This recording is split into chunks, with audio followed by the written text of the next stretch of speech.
Hi, I'm Nicole Farage at Studio A at the USC Annenberg School, and today I have a very special guest, Jake Kelfer. Jake is a best-selling author, a high-energy inspirational speaker, and a personal elevation coach. Jake, thanks for being here. Happy to be here, Nicole. Thanks for having me. Yeah, thank you. So tell me a little bit about your entrepreneurial journey. Yeah, so my entrepreneurial journey is quite interesting. It really began at a professional level when I started my first company as a freshman in college. I created a t-shirt promotional product company because I wanted to get the experience of being an entrepreneur. I mean, you can read books, you can take classes, you can hear people ask people questions, but there's no way to define if you're an entrepreneur until you become an entrepreneur. And so that was the start of my entrepreneurial journey. And as the years went on, I got more into it, and I really liked it and knew that down the road, whatever I chose to do, I was going to be entrepreneurial, whether I went to work for a company or I started my own business. And when I graduated from college, I actually decided to take a job with the Los Angeles Lakers. Wow. And, I took that job for a plethora of reasons, but the main one is the Lakers are my favorite sports team in the history. So I love the Lakers. I mean, in my house, we have a room painted purple and gold on all the walls. Oh my gosh. Memorabilia on the ceilings, the walls, the floor. I have a cardboard cutout of Kobe Bryant I used to hang out with, right? So we are diehard Laker fans. Also, it was a great opportunity for me to network and build my sports network because the Lakers is the hub for everything. Yeah. But while I was with the Lakers, I knew that I had something more to offer. And so I said, you know what, how can I help people? And what do I know? Those were the two questions that really changed the course of my career. And when I thought about those, I realized that I knew a lot about how to get an internship, a lot about how to build connections and talk to CEOs, decision makers, and build resumes. So I was always good with those types of things. And so I was like, you know what, I'm going to write some blog posts. And as I started writing these blog posts, I was still working with the Lakers, but I would get there at 6 in the morning, so I'd avoid traffic, and then I would just write for a few hours before work. And I started writing, and I saw that I had a lot of information. I was like, this is good stuff. And so then what happened was I went to a mentor of mine, a professor at UCLA, and he said, you need to make this a real book. I said, what? I'm 23 years old. You want me to write a real book? He goes, yeah, you got a problem with that? I said, no. He goes, you could do it. Just change a few things, add a few things. I'm like, all right.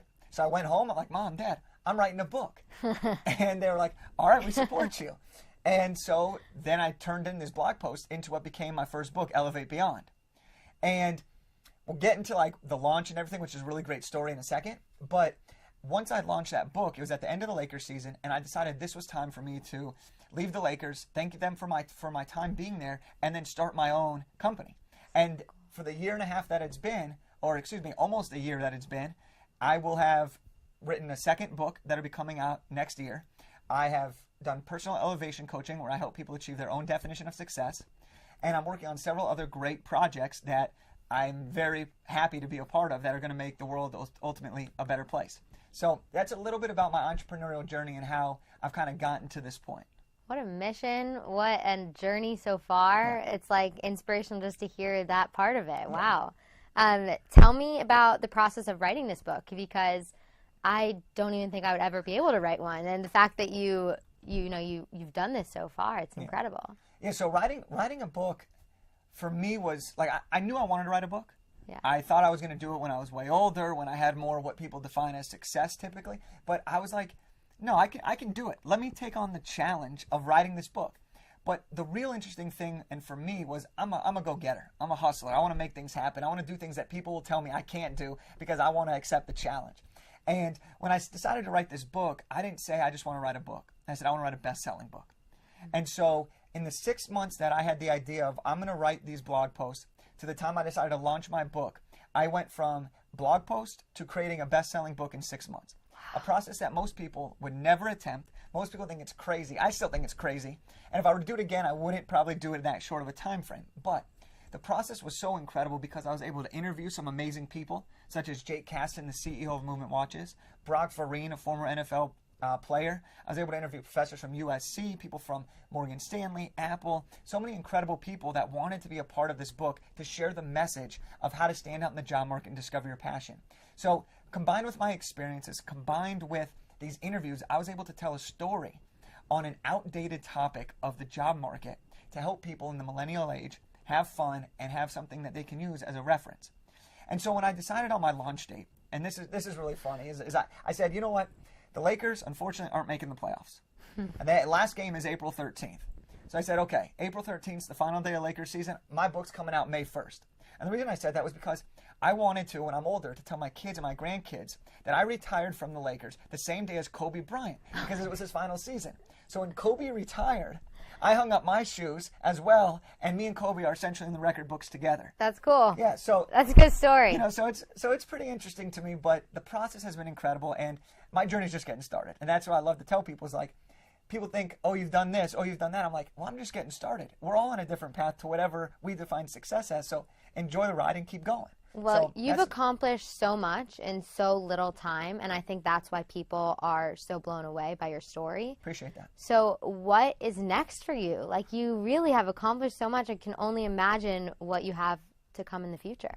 Yeah, so right now, you know, I'm focusing on, and one of the big challenges of being an entrepreneur and starting your own thing is the uncertainty. It's about figuring out what's next and how can you continue to impact people while also be financially stable when, you know, you sometimes take this risk of going on your own. And so for me, you know, I'm working on creating a flagship program for high school students on career development, life motivation, and college preparation. So combining my book with the high school students, I'm working on setting up an event called the Professional Basketball Combine, which is going to be helping NBA draft prospects for the 2017 NBA draft get a second look from NBA scouts, GMs, and overseas personnel, and hope to raise their draft stock and help them make the most informed decision moving forward.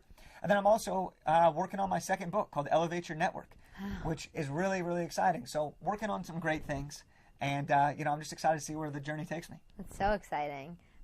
What is some advice that you would give to someone as they continue their life journey? Yeah, I think the biggest thing is to understand you might not have all the answers. And when you don't have all the answers, it can become stressful because you can expect certain things, you can want things to happen faster than you might originally thought. But at the end of the day, you have to trust the process, you have to live in the moment, and you have to enjoy the journey.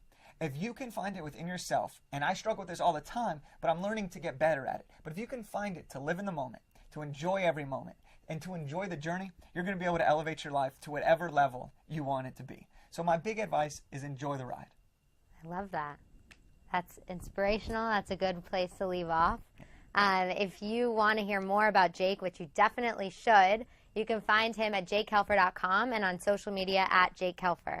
Thank you so much for being here. Happy to be here. I'm so excited I got to hear that story. So from Studio A at the USC Annenberg School, I'm Nicole Farage. Thanks so much.